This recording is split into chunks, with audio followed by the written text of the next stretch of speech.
தூங்கும் புலியை பறை கொண்டெழுப்பினோம், தூய தமிழரை தமிழ் கொண்டு எழுப்பினோம், தீங்குற பகவரை எவரென்று நீக்குவோம், செந்தமிழ் உணர்ச்சியை வேல் கொண்டு தாக்குவோம். பண்டை பெரும் புகழ் உடையோமா இல்லையா, பாருக்கு வீரத்தை சொன்னோமா இல்லையா, எத்திசை வாய்மையால் ஆண்டோமா இல்லையா, எங்கட்கும் இங்கட்ட நரிகளால் தொல்லையா என்ற பாவேந்தர் பாடல் வரிகளின்படி எங்கள் அண்ணன் செந்தமிழன் சீமான் வழிகாட்டுதல்படி இங்கு களத்தில் நிற்கும் என் தம்பிகள் அனைவருக்கும் மற்றும் மாநில மண்டல மாவட்ட பொறுப்பாளர் அனைவர்களுக்கும் என் முதற்கண் வணக்கத்தை தெரிவித்துக் கொள்கிறேன். மற்றும் இங்கு கூடியிருக்கும் பொதுமக்கள் அனைவருக்கும் என் நெஞ்சார்ந்த வணக்கத்தை தெரிவித்துக் கொள்கிறேன். நான் வந்து இந்த 87 வட்டத்துலேருந்து தான் வந்திருக்கேன். நான் இதுக்கு முன்னாடி மேடையெல்லாம் ஏறி பேசுனது இல்லை, இதான் முதல் மேடை. இப்போது எதற்கு இங்கெல்லாம் ஒன்று கூடியிருக்கோன்னா, பெருந்தலைவர் காமராஜர் ஐயா அவருக்கு பிறந்த நாளை முன்னிட்டு இந்த திருமுனை கூட்டம் வந்து முன்னெடுக்கப்பட்டிருக்கு.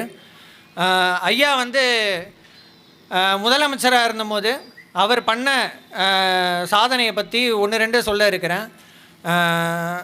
ஐயா முதலமைச்சராக இருக்கும் போது அமைச்சர் பெருமக்கள் வந்து அதாவது இங்கே இருக்க இளைஞர்களுக்கு வந்து வேலை எடுத்துகிட்டு வரணுன்றதுக்காக பெருந்தலைவர் காமராஜர் ஐயா அவர்கள் என்ன முன்னெடுத்தாங்கன்னா 10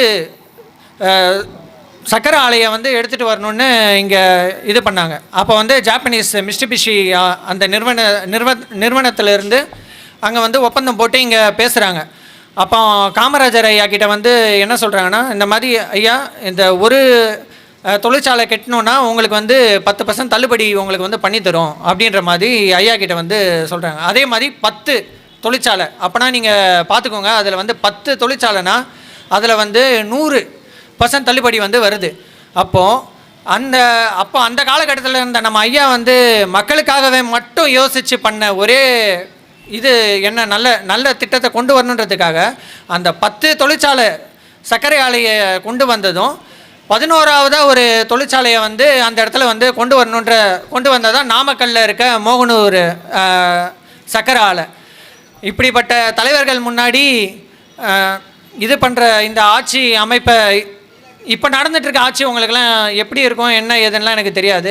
ஆனால் அந்த மாதிரி ஆட்சி அமையணும்னா நம்ம வந்து என்ன பண்ணோன்னா, இந்த மாதிரி நேர்மையான ஆட்சி அமைப்பால் தமிழ் தேசியமும் தமிழ் பற்றும் உள்ள நெறியாளர்கள், அதாவது நம்ம செந்தமிழன் அண்ணன் சீமான் அவர்களை போன்ற ஒரு மாபெரும் தலைவனை தேர்ந்தெடுக்கணும்.